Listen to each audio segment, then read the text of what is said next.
제가 섬기던 선교단체에서 단기 선교로 뉴멕시코주의 원주민들을 섬기기로 했습니다. 저와 저 처제는 선교 가기 몇 개월 전에 정탐을 가게 되었어요. 알버쿠키 공항에 도착해서 차를 렌트하고 몇 시간을 달려서 선교 지역에 밤늦게 도착하게 되었습니다. 다음날 아침 선교사와 함께 식사를 하며 선교 사역에 대해서 이런저런 이야기들을 자세히 들을 수 있었죠. 그렇게 식사를 마치고는 노방전도 장소인 원주민들이 사는 동네를 소개시켜 주셨습니다. 그러다가 그 동네 아이들 중에 선교사님의 전도로 교회에 다니는 한 아이를 만나게 되었고 그 집도 마침 구경할 수 있었습니다.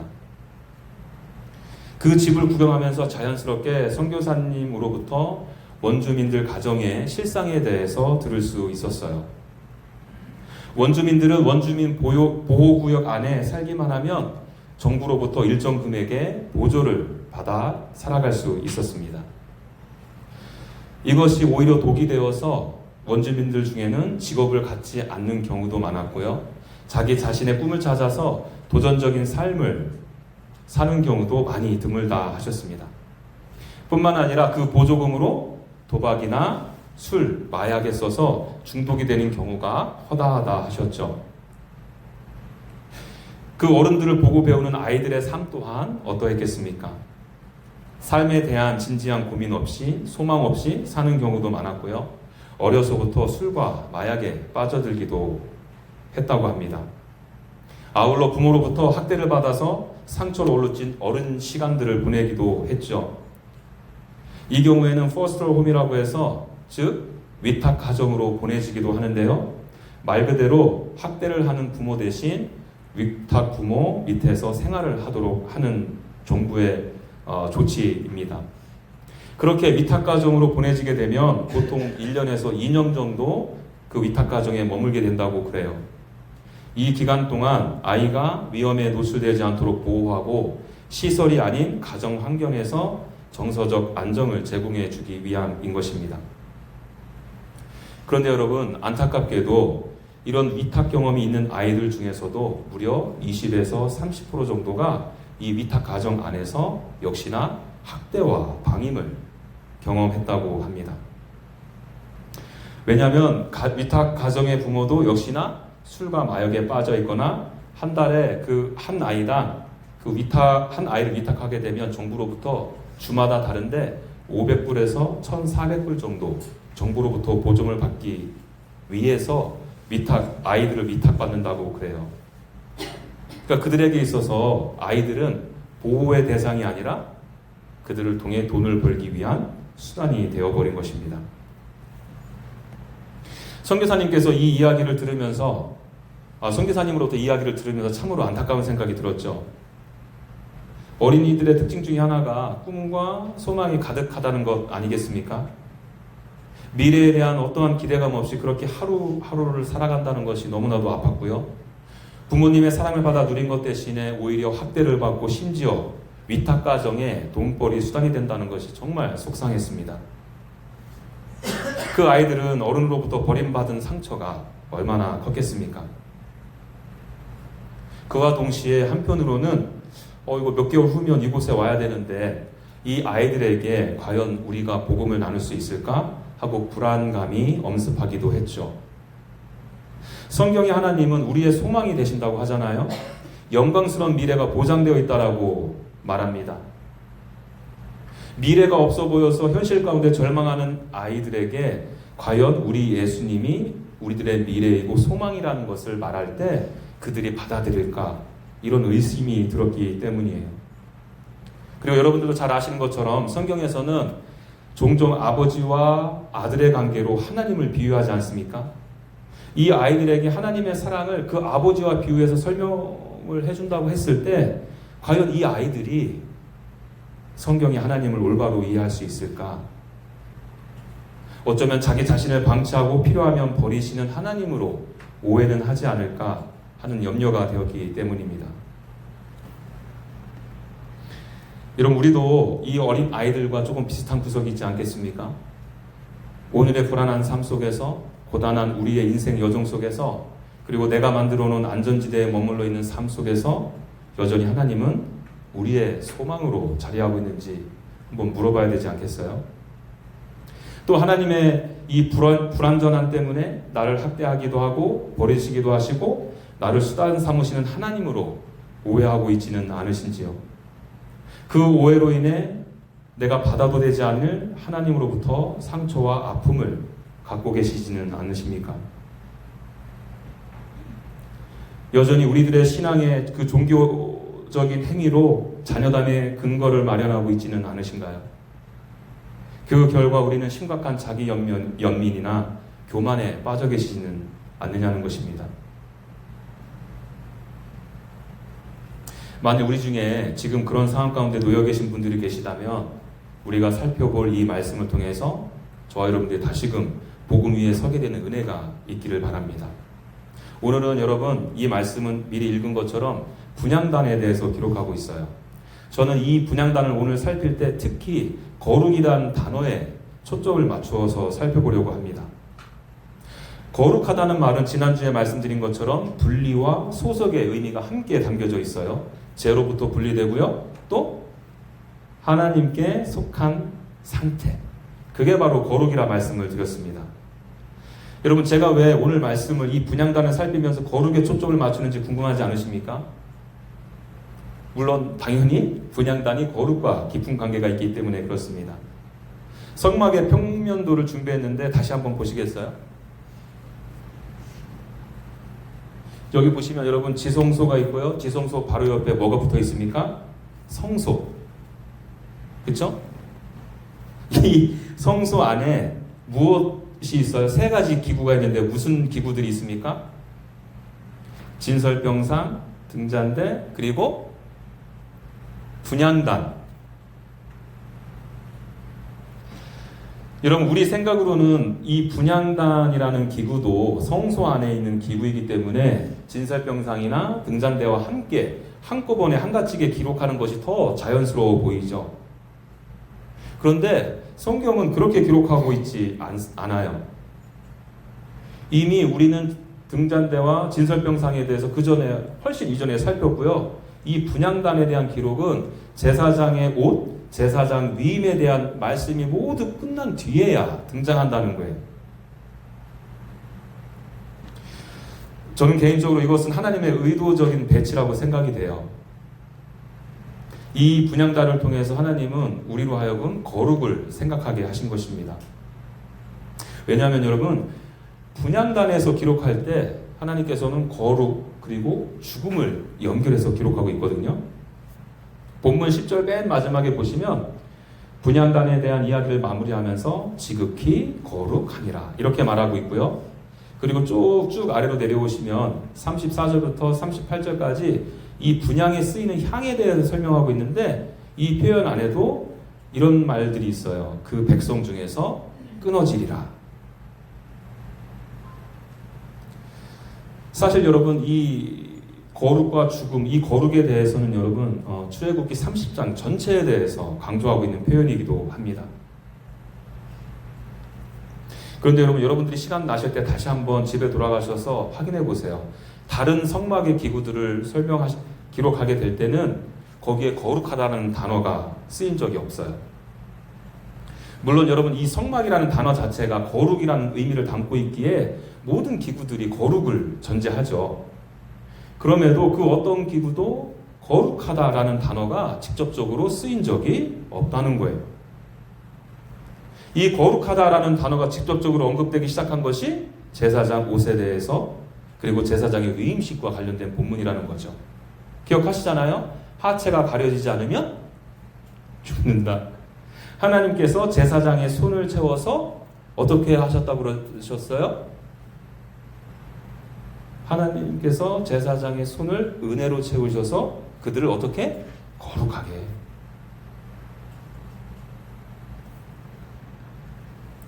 그런 의미에서 여러분 우리가 오늘 살펴볼 이 분향단은 거룩과 아주 관계가 깊음을 우리가 배경 지식을 안고서 살펴봐야 한다는 거예요. 우리가 살펴볼 이 분향단은 히브리어로 두 단어가 반복되어서 분향하다라는 의미가 강조되었습니다. 이는 히브리어 문법에서 중복을 통해서 분양하다의 중요성을 강조하는 방식인 거예요. 예를 들어서 창세기에서 이런 표현 있잖아요. 하나님께서 인간을 창조하실 때 어떤 표현들이 중복되죠? 우리의 형상을 따라서, 그리고 우리의 모양대로. 이러한 반복과 중복된 표현을 통해서 인간이 하나님과 공유하는 특별한 속성을 가진 존재임을 강조하고 있는 거예요. 이 분양도 마찬가지라는 거죠. 이 분양하다라는 의미가 너무나도 중요해서 이 분양하다는 의미를 담고 있는 서로 다른 두 단어를 이렇게 반복해서 사용하고 있다는 거예요. 그렇다면 그렇게 중요하게 여기는 이 분양단의 의미가 무엇인지 생각해 봐야겠죠. 한자어로 분양단을 풀어드리겠습니다. 분은 불사를 분을 써서 불에 태워 위로 올린다는 의미가 있어요. 그리고 향은 향을 써서 냄새, 향기를 낸다는 의미가 있습니다. 그리고 분양단 할 때 단은 어떤 의미가 있겠죠? 재단이라는 의미가 있죠.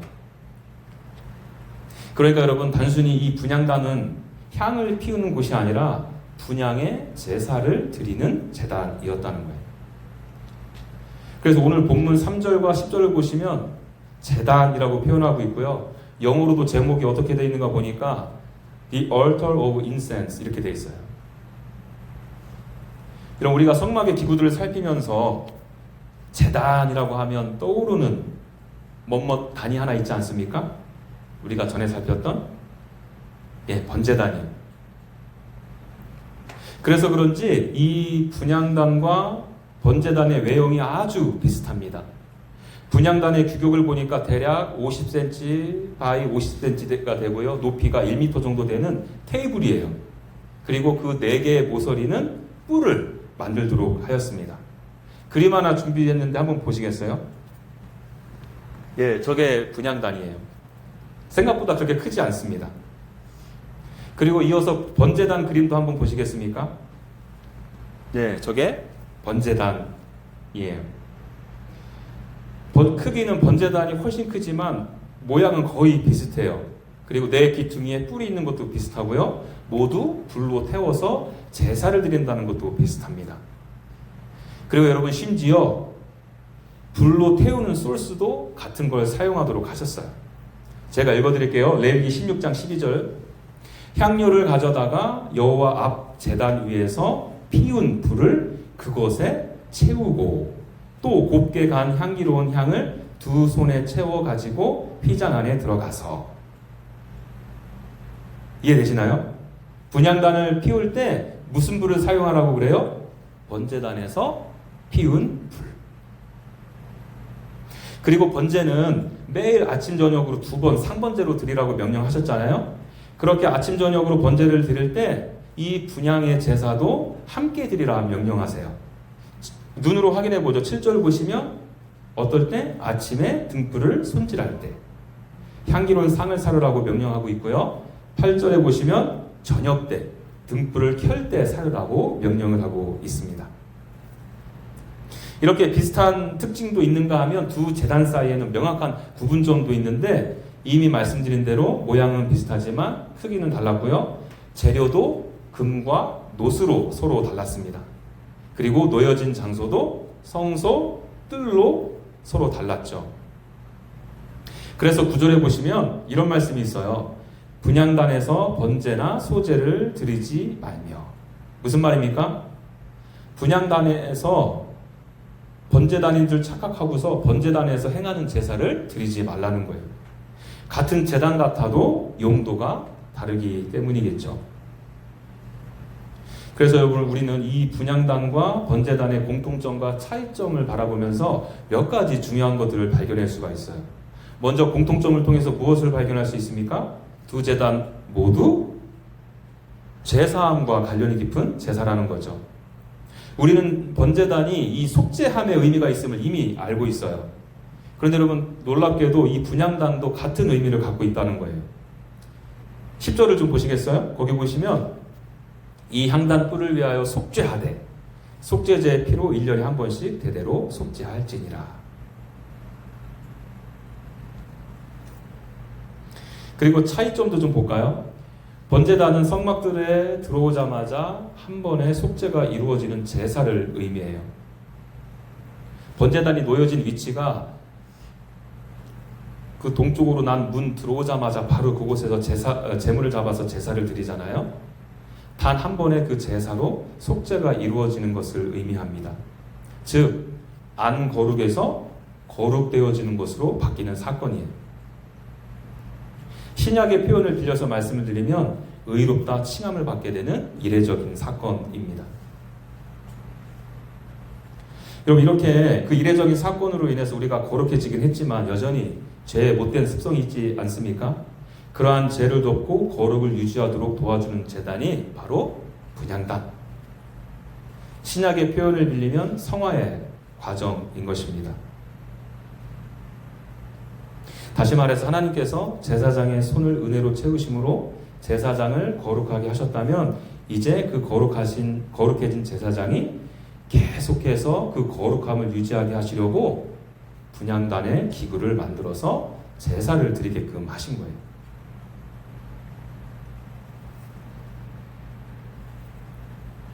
이 거룩함이 유지되는 것이 무엇과 연결이 되는지 마저 보죠. 6절 말씀인데 다 같이 한번 읽어볼까요? 6절 말씀 시작. 그 제단을 증거궤 위 속죄소 맞은편 곧 증거궤 앞에 있는 휘장 밖에 두라. 그 속죄소는 내가 너와 만날 곳이며. 좀 전에 평면들을 보셔서도 아시겠지만 이 말씀을 보시면 여러분, 분향단과 가장 가까이 있었던 성막의 기구가 무엇이에요? 바로 속죄소. 물론 분향단은 성소에 있었고요, 속죄소는 지성소에 있어서 휘장으로 막혀 있었지만 거리적으로 보면 제일 가까이 있었어요. 그리고 서로 마주보게끔 그렇게 배치했다는 거예요. 무슨 말일까요? 제사장의 이 거룩은요, 하나님과의 만남과 직접적인 연관관계가 있다는 거죠. 그렇기 때문에 하나님께서는 분향단의 재료, 위치, 향의 종류, 그리고 불의 출처, 심지어 분향하는 시간까지 매우 세심하게 규정하셨어요. 왜요? 제대로 된 향과 연기를 내어서 제사장의 죄를 온전히 덮기 위함이죠. 그래야 무엇이 가능하니까요? 지성소 안에서 하나님과 사귐과 교제를 나눌 수 있기 때문에 그렇죠. 그만큼 여러분, 우리 성경 하나님은 관계, 창조하신 인간과의 사귐과 교제에 진심이셨다는 것입니다. 그런데 여러분, 우리가 이 분향단을 살피면서 한 가지 꼭 짚고 넘어가야 될 것이 있어요. 바로 이렇게 정교하게 거룩하게 설계된 분향단 제도가 과연 제대로 작동했는가는 볼 필요가 있다는 거죠. 결론부터 말씀드리면 제도 자체는 완벽했지만 사람은 실패하고 말았습니다. 이것도 한번 확인해 보죠. 레위기 10장인데요. 함께 펴서 확인해 보겠습니다. 레위기 10장.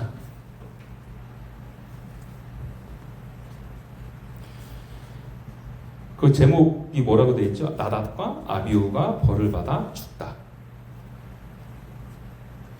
여기서 소개된 인물, 이 나답과 아비후가 누구인 줄 아시나요? 제사장 위임을 준비하라는 말씀을 살폈을 때 아론과 그의 아들들이라는 표현이 있죠? 그의 아들들 중에 2명이 바로 이 나답과 아비후예요. 이들이 제사장이었다는 말입니다.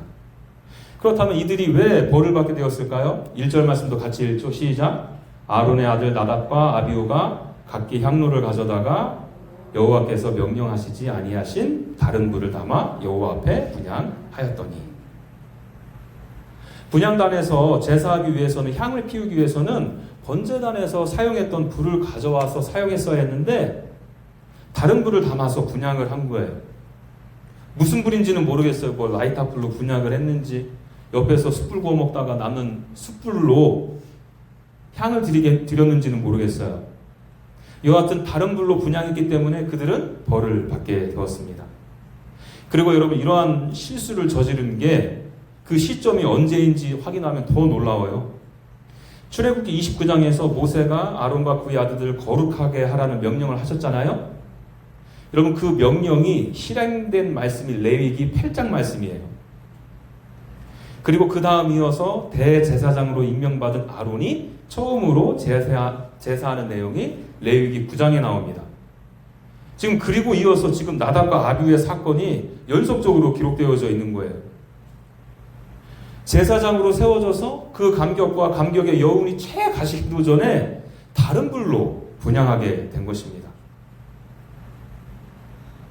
이거 뭐 불 하나 잘못 썼다고 이렇게까지 해야 되나 하실 수 있어요. 그러나 여기에는 인간의 아주 심각한 문제가 숨겨져 있죠. 좀 전에 분향단의 향, 불 이런 게 정교하고 세밀하게 명령되었다고 말씀드렸잖아요. 왜요? 그래야 온전히 그들의 죄가 덮여진다고요. 그런데 하나님께서 명령하시지 않은 불을 다른 불을 사용했다는 것은 결국 자기 스스로 자기 죄를 덮어 스스로 거룩해지려는 시도를 했다는 것입니다. 다시 말해서 나의 열심 또 내 감정을 고취시켜서 그리고 하나님 앞에 내 의로 내가 거룩해지려 한 것이에요. 그렇기 때문에 여러분 이 나답과 아비후의 사건은요 단순한 불장난의 결과가 어떠한지를 알려주는 말씀이 아니고요. 이 말씀 우리로 하여금 이 세상 그 어느 누구도 스스로 거룩해질 수 없으며 그 거룩을 유지할 수도 없다. 이것을 보여주는 것입니다.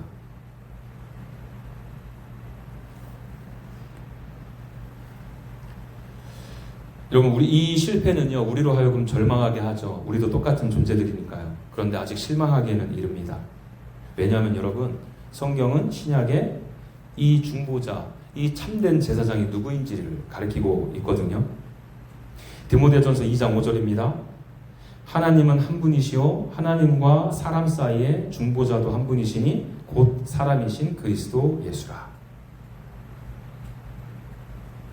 여러분 예수님은 중보자로서 십자가에 달려 죽으심으로 죄에서 의인이 되게 하셨습니다. 안 거룩에서 거룩하게 만드셨죠. 번제단이 되시고 번제단의 제물이 친히 되셔서 하나님과 인간 사이에 중보자가 되신 것입니다. 예수님의 이 중보자로서의 사역과 역할은 십자가 사건으로 맞춰질까요? 아닐까요? 보통은 그렇게들 알고 계신데 그렇지 않아요. 히브리서 7장 25절입니다. 그러므로 자기를 힘입어 하나님께 나아가는 자들을 온전히 구원하실 수 있으니 이는 그가 항상 살아계셔서 그들을 위하여 간구하심이라. 우리가 여기서 주목할 단어가 두 개가 있는데 항상 살아계셔서 이 표현이에요. 이 표현은 무엇을 의미하겠어요? 예수 그리스도의 부활 사건을 의미하죠. 그렇게 부활하신 예수님께서 하나님께 나아가는 자들을 구원하신다 약속하고 계신 것입니다. 여러분 예수님의 구원은 십자가에서만 일어나는 것 같지만 그렇지 않고 부활하신 후에도 계속된다는 거예요. 이제 예수님은 부활하셔서 분향단에서 태워지심으로 아름다운 향기와 연기를 내셔서 우리들의 죄를 여전히 덮고 계시다는 거예요. 그러기 위해서 무엇 하신다고요? 우리를 위하여 간구하신다. 예수님께서는 우리의 죄를 덮어주심과 더불어 하나님께 우리를 변호해 주신다는 거예요. 아버지, 당신께서 택하신 백성을 그들을 직접 보지 마시고 그들을 덮고 있는 제가 흘린 피를 보십시오. 그들을 가리고 있는 제가 흘려보내는 향과 연기를 보십시오. 이렇게 지금도 하나님과 우리 사이에서 우리 주님께서는 중보하고 계시다는 거예요. 여러분 이 강구로 인해서 우리는 여전히 죄에 대해서 분리되게 되는 거고요. 여전히 하나님께 속하게 되는 것입니다. 여전히 거룩한 존재가 되는 거예요. 여러분 어떤 분들은 하나님께 구원받는 것은 하나님의 전적인 구원으로 이루어진 것이다. 그러나 그 거룩을 유지하는 것은 성화의 과정 가운데는 내 목도 필요하다 하시는 분들이 계십니다. 저는 그 주장에 절대 동의하지 않습니다. 우리들의 거룩은 내 힘으로 버텨내는 게 아니거든요. 우리들의 집중력이나 꾸준함에 달린 문제도 아닌 것이에요. 우리 모두 나답과 아비후 같은 존재들입니다. 스스로 거룩해질 수도 없는 존재이지만 그 거룩함을 유지할 수도 없는 존재인 것이에요. 예수 그리스도께서 살아계셔서 부활하심으로 지금도 하나님 앞에서 우리를 중보하시기 때문에 그 거룩함이 유지되는 것입니다. 앤드루 머레이라는 신학자는요, 이런 말을 해요. 예수님의 중보는 하늘에서 계속되고 그 열매는 땅에서 거룩으로 나타난다. 이 말씀이 여러분들에게 은혜가 안 되시나 봐요? 여러분들 가운데 주어진 현실이 지금 너무 절망적이신가요? 전혀 앞이 보이질 않으세요? 예, 당연합니다. 우리들의 미래는요, 우리 것이 아니라 주님의 것이기 때문에 그렇죠. 그 미래의 주님이, 미래의 주인이신 우리 주님께서 지금 내가 처한 절망 가운데에서 나와 함께 해주시고 계시다는 것을 잊지 마십시오. 내 죄성과 연약함으로 인해 하나님이 이런 나도 사랑하실까? 아니야, 나라도 이런 나를 절대 사랑할 수 없지 하고 스스로를 정죄하고 계신가요? 예, 맞아요. 우리가 생각하고 말하고 행동하는 거 보면 나답과 아비후와 다를 바가 전혀 없죠. 죽어 마땅하죠. 정죄받아야 합니다. 그러나 그런 우리를 예수님께서 아름다운 향기와 연기로 여전히 덮고 계시며 우리를 위해 하나님 앞에서 중보하고 계심을 믿으시기 바랍니다. 우리 가운데 여전히 내 행위와 수고와 노력으로 하나님의 자녀됨을 유지하기 위해서 노력하시는 분들이 계신가요? 하나님께 벌받거나 외면받는 것이 두려워서 억지로 종교생활 하듯이 하시는 분들이 계신가요?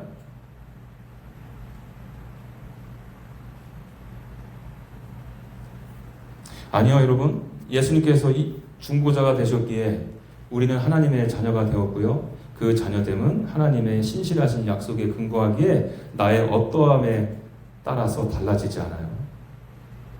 너는 헌금 많이 하고 헌신 많이 하니까 내 자식이고 쟤는 별 볼 없으니까 내다 버릴 거야 이렇게 하시지 않으신다는 거예요. 우리 아버지 되시는 우리 하나님은 우리를 수단으로 여기지 아니하시고 목적으로 여기시는 분이심을 믿으시기 바랍니다. 그리고 여러분, 우리가 정말 이 예수 그리스도의 중보 사역, 예수 그리스도로부터 받은 이 은혜, 하나님께서 베푸신 사랑에 감격하고 감사하시다면 이제는 우리도 하나님의 거룩함에, 그 거룩 안에 머물기를 소망해야 합니다. 아니, 이제껏 거룩은 인간이 만들어낼 수 없다면서 거룩에 머물라니요? 이 말씀을 이렇게 이해하시면 좋겠어요. 저는 계속해서 여러분들에게 거룩을 관계적인 측면에서 말씀드리고 있습니다. 예수님의 중보 사역으로 인해서 우리는 하나님 아버지의 자녀가 되었죠. 이 진리는 나의 어떠함과 상관없이 영원히 변하지 않는다고 말씀을 드렸어요. 여러분, 부모가 아이들을 아무리 아이들이 잘못한다고 해서 호적에서 파는 경우는 없지 않습니까? 요즘은 하도 세상이 흉흉해서 그런 일도 일어나기도 하겠지만 아주 일반적인 가정이라면 부모와 자식 간의 관계에 있어서 그 관계는 끊어지지 않죠. 그런데 여러분, 관계는 끊어지지 않지만 친밀감은 달라질 수 있어요. 아버지와 아들 관계는 전혀 달라지지 않거든요. 근데 그 아버지와 나 사이의 친밀감은 전혀 다를 수 있다는 말입니다. 여러분들도 어떤 분들을 보면서 이런 표현들 많이 하시지 않습니까? 아우, 저분은 참 예수님하고 가까워 보여. 정말 하나님을 사랑하는 게 눈에 보여. 여러분, 이 말은요, 저 사람은 하나님을 믿어 안 믿고 이런 표현이 아닌 거예요. 하나님과의 친밀함을 의미하는 말입니다. 여러분, 저는 이런 의미에서의 거룩 안에 머물게 되시라 이 말씀을 드리는 것입니다. 거룩하신 하나님과의 사귐이 깊어질수록 내 안의 거룩함은 점점 또렷이 드러날 거예요.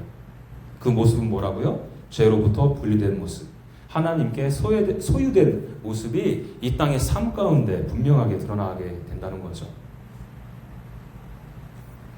이를 위해서 우리가 할 수 있는 최고의 반응이자 헌신이 무엇인 줄 아십니까? 기도예요. 여러분, 이 분향단이 가지는 의미가 아주 흥미로운데요.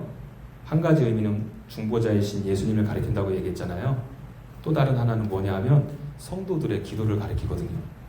요한계시록 5장 8절 말씀 제가 읽어드립니다. 그 두루마리를 취하심에 내 생물과 24장로들이 그 어린 양 앞에 엎드려 각각 검은고와 향이 가득한 금대접을 가졌으니 이 향은 성도들의 기도들이라.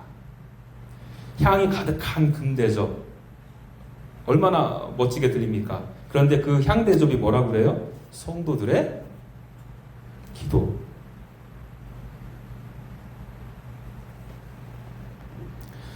여러분, 번제단이 하나님 은혜, 십자가 사랑 앞에 총체적인 헌신을 의미한다면 분향단은 그 헌신의 아주 구체적인 실예로 들고 있는데 그것이 바로 기도라는 거예요. 이 기도가 통로가 되어서 하나님과 깊은 사귐과 교제를 나누게 되는 것입니다. 성소 안에 있는 분향단이 바로 그거를 의미했고요. 그리고 또한 성소 안에 있는 기구들을 살펴보세요. 성소들 안에 있는 기구들은 뭐가 있습니까? 등잔대. 등잔대는 말 그대로 빛을 비추이잖아요. 이 표현은 빛 대신 예수 그리스도를 가리키기도 하지만 성령 하나님의 조명하심을 상징하기도 하거든요. 진선병도 마찬가지. 예수 그리스도를 의미하고 하나님의 말씀을 상징하기도 합니다. 무슨 말이에요? 우리의 기도는요, 하나님의 말씀을 깊이 묵상하는 가운데 성령 하나님의 조명하심을 받아 기도를 통해 하나님과 깊은 사귐과 교제를 나눈다는 거예요. 저는 여러분들이 이 헌신을 놓치지 않기를 바라요. 하루의 삶 속에서 꼭 시간을 떼어서 기도하시는 시간을 가지십시오. 그리고 하루 일과 때문에 하루 종일 기도는 할 수 없으니까 순간마다 눈을 뜨고 기도하시기 바랍니다. 어떤 분들은 저 하루에 8시간씩 기도해요 하고 기도 오래 하는 것을 자랑삼아 말씀하시는 분들이 계신데요. 저는 좀 생각이 달라요, 여러분. 아니, 그렇게 8시간씩 기도하면 일상의 삶은 어떻게 살아갑니까? 물론 그럴 때가 필요하기도 해요. 집중해서 기도해야 하기도 하죠. 그러나 우리 가운데 주어진 삶 속에서 감당해야 될 책임이 있지 않겠어요? 아이들 양육해야 되고요. 직장 생활해야 되고요. 여러분, 기도한다는 핑계로 이런 것들이 오히려 소홀해진다면 그 무책임한 행동을 하나님께서 기뻐하시겠어요? 그렇기 때문에 우리가 시간을 떼어서 기도하기도 해야 되지만 일과 중에도 기도해야 한다는 것입니다. 아이를 안고 있으면서, 직장에 가서 일하면서, 상사들을 대하면서, 이웃들을 대하면서, 하나님, 제가 오늘 누구를 만나는데 저를 통해 하나님의 사랑이 흘러가게 해주십시오. 오늘도 세상에 나가서 일을 하는데 세상 풍 속에 풍파에 흔들리지 않고 일할 수 있게 도와주십시오. 이런 기도들 얼마든지 할 수 있다는 거예요. 교제와 사귐이 하루 종일 끊이지 않죠.